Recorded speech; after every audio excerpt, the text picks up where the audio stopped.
রনি ছিল স্বপ্নভরা প্রবাস জীবনের আশা, হাসি মুখে লড়তো সে বুকে অগাধ ভাষা।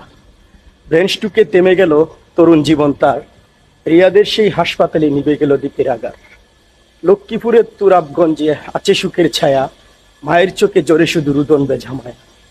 দেশের মাটিতে ফিরবে সে নিতর দেহ কানি, স্মৃতির পাতায় অমর হবে আরিফ আহমেদ রনি।